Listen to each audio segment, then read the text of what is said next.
Ali karamallahu wajhah, sesungguhnya Nabi Muhammad di akhir hayat beliau, pada detik-detik terakhir nafas beliau, aku melihat beliau menggerakkan bibirnya dengan 2 kali gerakan. Ketika itu aku mendekatkan telingaku. Ketika aku mendekatkan telingaku, aku mendengar beliau berkata, ummati, ummati, kata beliau. Ketika itu saudara-saudara, ketika itu Allah berkata kepada Jibril, wahai Jibril, engkau turun, beritahu kepada Muhammad bahwasanya aku memberikan kepada dia 2 pilihan. Apakah dia akan memilihku atau dia memilih dunia? Kalau dia memilih dunia, akan aku panjangkan umurnya. Kalau dia memilihku, katakan kepadanya akan datang kematiannya pada hari ini. Datang Jibril membawa pesan tersebut. Kemudian disampaikan kepada Nabi. Kata Nabi, wahai Jibril, sampaikan kepada Allah bahwasanya aku lebih memilih Allah subhanahu wa ta'ala. Kehidupan yang sebenarnya bagiku bukan dunia. Kehidupan yang sebenarnya bagiku ketika ruhku berpindah berjumpa kepada Allah subhanahu wa ta'ala. Akhirnya saudara-saudara, datanglah Israel. Datang Israel untuk mencabut nyawa Nabi Muhammad SAW. Ketika itu Nabi Muhammad SAW terbaring di rumah Sayyidatuna Aisyah di atas kasurnya. Ketika itu datang Israel. Israel pun izin untuk mencabut nyawa Nabi Muhammad. Apa kata Rasulullah SAW? Ketika itu ditemani oleh Jibril. Ya Khalili Jibril, wahai kekasihku Jibril, aku belum puas meninggalkan umatku kalau belum diberikan jaminan oleh Allah subhanahu wa ta'ala. Pergi Jibril menemui Allah subhanahu wa ta'ala. Fa'ahallahu ta'ala ala Jibril, basyirhu ya Jibril, innahu awwalu nasin khariju minal ardi idha bu'isu wa sayyiduhum idha jami'u fabasyirhu innal jannah muharramatun alal umam qabla an tadkhuluha ummatuh.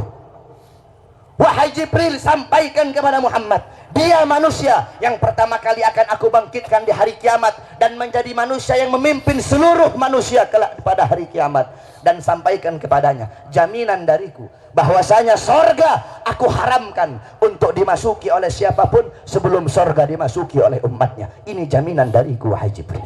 Nabi Muhammad pada saat detik-detik terakhir nafasnya tidak memikirkan diri beliau, keluarga beliau, anak cucu beliau. Yang beliau pikirkan kalian sebagai umat, saudara-saudara.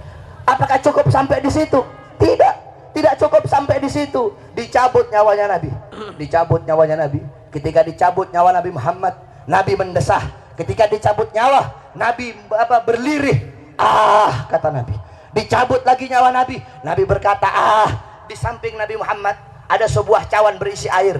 Beliau letakkan tangan kanan beliau, beliau usapkan keringat, peluh-peluh keringat-keringat yang keluar di wajah beliau. Beliau berkata, ya Khalil ya Israel, wahai kekasihku Israel, apakah seperti ini rasa sakit dicabut nyawa wahai Israel? Saudara-saudara, Nabi Muhammad yang sholat sampai kakinya bengkak, Nabi Muhammad yang sholat sampai kakinya keluar nanah, merasakan sakit ketika dicabut nyawa. Bagaimana dengan orang-orang yang lalai dari sholatnya, saudara-saudara? Nabi Muhammad, manusia yang paling mulia, khairul khalqillah, khairul wafa, wa bahrus safa, merasakan sakit ketika dicabut nyawa. Bagaimana dengan para pendosa? Bagaimana dengan orang-orang yang durhaka kepada Allah subhanahu wa ta'ala? Dicabut nyawa Nabi Muhammad SAW. Kata beliau, apakah seperti ini rasa sakit dicabut nyawa? Kemudian Israel pun berkata, iya ya Rasulullah, seperti inilah rasa sakit dicabut nyawa. Kemudian Israel berkata, Rasulullah berkata, wahai Israel, apakah rasa sakit seperti ini juga yang nanti akan dialami oleh umatku? Apa kata Israel? Iya ya Rasulullah, rasa sakit seperti inilah yang nanti akan dialami oleh umatmu. Mendengar itu Nabi Muhammad menangis. Itu tangisan terakhir Nabi Muhammad. Itu tangisan air matanya Nabi yang terakhir sebelum beliau wafat.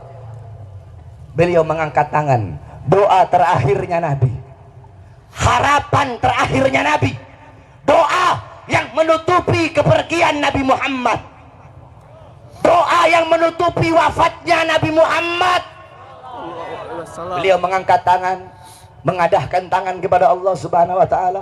Allahumma khaffif ala ummati fi sakratil maut. Ya Allah, ringankanlah.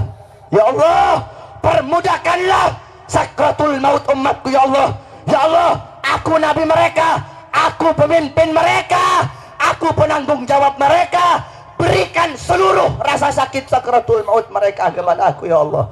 Biar aku menanggung rasa sakit sakratul maut umatku ya Allah. Umatku tidak akan kuat, umatku tidak akan mampu ya Allah. Biar aku menanggung seluruh sakratul maut mereka. Berikan rasa sakit sakratul maut mereka kepada aku ya Allah.